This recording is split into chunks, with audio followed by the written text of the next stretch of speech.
एक ऐसा लड़का जिसको पढ़ने का भी हक नहीं था, पर उसने कॉन्स्टिट्यूशन लिखा और जो कास्ट सिस्टम है उसको जड़ से मिटा डाला। वन एंड ओनली हमारे डॉक्टर बी.आर. अम्बेडकर। आज हम उस महान आदमी के इंस्पायरिंग जर्नी को देखेंगे। शुरू करने से पहले मैं बता दूं कि मेरा नाम है सत्यम और आप देख रहे हैं हमारे यूट्यूब चैनल यूथ रिवॉर्ड। तो लेट्स गेट स्टार्टेड। तो सबसे पहले उनके सबसे बेसिक चीज़ों के बारे में बात कर लिए, तो वो कहाँ से थे, कैसे थे, मतलब क्या क्या। तो सबसे पहले मैं बता दूं कि उनका जन्म 14 अप्रैल 1891 में महुआ एमपी में हुआ था और उनकी माता का रामाबाई और उनके पिता का रामजी मालूजी सकपाल था और उनका ओरिजिनल सरनेम सकपाल था, पर उनके स्कूल में अम्बावडेकर था, पर उनके टीचर्स ने मिलकर उनके अम्बावडेकर से अम्बेडकर में शिफ्ट कर दिया था और वो एक महार कास्ट से यहाँ बिलोंग करते थे जो उस समय के अनटचेबल या फिर अछूत माने जाते थे। पर वो क्या करे, उस समय के अछूत कहलाए जाने की वजह से वो बाकी बच्चों के साथ खेल नहीं पाते थे, मतलब काफी हट के रहते थे, या फिर अछूत माने जो जिसका पानी भी नहीं पी सकते, मतलब चेहरा भी नहीं सामने आना चाहिए। उस समय वो उस समय के समाज था, पर वो सब भी जानते थे कि ये गलत हो रहा है। पर वो क्यों महान बनते थे, इसलिए कि हम इस अनटचेबल्स को अपने नीचे ही रखें। वो ये सब कैसे करते हैं, धर्म पुराण मतलब ऐसे ऐसे चीज बता के करते वो राज, पर वो भी जानते थे कि ये सब गलत हो रहा है। अगर कोई आगे भी आता था उनकी मदद करने तो पर उनको भी दबा दिया जाता था। और जब उनका एडमिशन तो उनको पाठशाला के अंदर भी नहीं बैठने दिया जाता, वो बाहर चटाई या फिर बोरे बिछा कर बैठा करते थे। लेकिन तब भी उन्होंने हार नहीं माना, इतना पढ़े कि वो 32 डिग्रियां प्राप्त की अपने जीवन भर में और 1907 में उन्हें मैरिट पास किया, मतलब 10 पास, और 1912 में उन्होंने बीए किया, वो भी इंडिया से। और ऐसे ही जाके यूएसए में पीएचडी इन इकोनॉमिक्स और एमए किए थे और लंदन में जाकर उन्होंने एमएससी और डीएससी किया था। उस समय उनके पास 5 मेजर डिग्रियां थी और इसी तरह वो पहले व्यक्ति बने जो फॉरेन में जाके पढ़ा था। और यही नहीं, कार्ल मार्क्स के साथ उनके लंदन में पोर्ट्रेट लगा था और नोबेल प्राइज से सम्मानित अमर्त्य सेन उन्हें इकोनॉमिक्स में फादर मानते थे। और जब वो 21 साल के हुए तब तक उन्हें सभी धर्मों का ज्ञान और 9 भाषाओं का ज्ञाता थे और 32 डिग्रियां भी अपने जीवन काल में प्राप्त किए थे। और इतना ही नहीं, जो जब वो वापस आए विदेश से तो वो चपरासी उनको फाइल फेंक के देता था क्योंकि वो अनटचेबल थे।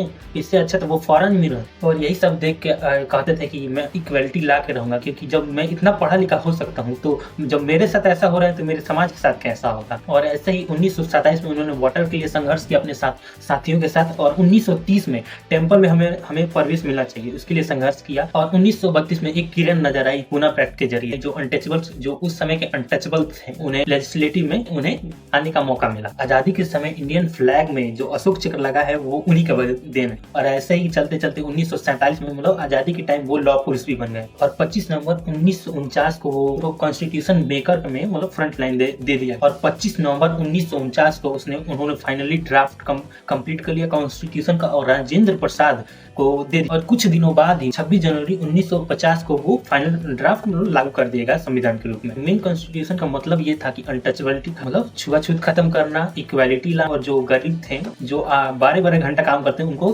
घटा के 8 घंटा कर दिया गया। और SC ST OBC के लिए रिजर्वेशन भी, और इसमें एक चीज और ऐड किया गया, फ्रीडम ऑफ स्पीच। ये फ्रीडम ऑफ स्पीच क्या होता है वो तो आप जानते होंगे।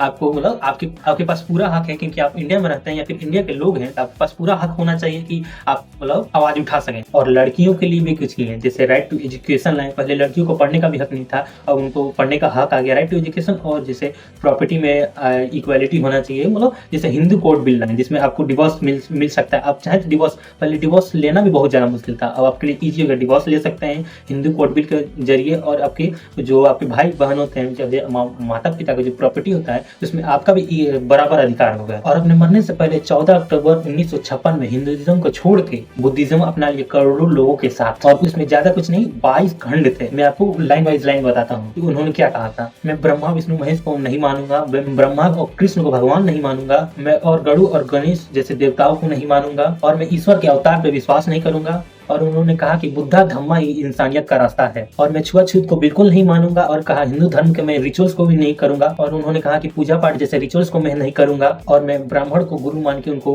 अंधभक्ति नहीं करूंगा, और मैं बुद्धा धर्म में विश्वास रखूंगा, और मैं पंचशील को फॉलो करूंगा और शांति के मार्ग पे चलूंगा, और मैं करुणा के साथ जीऊंगा, और मैं सच और न्याय के साथ दूंगा, और मैं चोरी झूठ और नशे से दूर रहूंगा, और मैं सबको बराबर समझूंगा, और मेरी नजर में सभी कोई एक समय, ना ही कोई छोटा है ना ही कोई बड़ा है, और मैं बुद्धा के धम्मा के हिसाब से जीऊंगा। और इसी तरह हमारे डॉक्टर बी आर अम्बेडकर ने इस बात को खत्म कर दिया और बुद्ध धर्म को अपना लिया। और आसान शब्दों में कहूँ तो जात पात चोर काट जैसे काम नहीं करूंगा और बुद्धा के धर्म और इंसानियत की तरह व्यतीत करूंगा। और वो ये सब कहने के बाद 26 दिसंबर 1956 को उनके देहांत हो जाती है मेडिकल इशू के कारण। इन्हीं सब कारणों की वजह से उनको दलित समाज उनके लिए भगवान है, भगवान से भी ऊपर है और अपना आइडियल मानते हैं। और वो ये सब करने के बाद 37 सालों बाद 1990 में उनको भारत रत्न से सम्मानित किया गया। ऐसा महान आदमी हमारे दलित कास्ट में पैदा हुए जो हमारे दलित भाइयों बहनों को आगे बढ़ाने में प्रेरित किया। और वो ना होते तो इस समय आज दलित का समाज अभी ऐसा ना होता। और मैं कहना चाहूंगा इस ग्रेट आदमी से आप कुछ सीखिए, बहुत उन्होंने किया। जैसे उन्होंने किताब है एनालिसिस ऑफ कास्ट, इसमें आपको मतलब कास्ट कैसे खत्म करना, कास्ट जैसे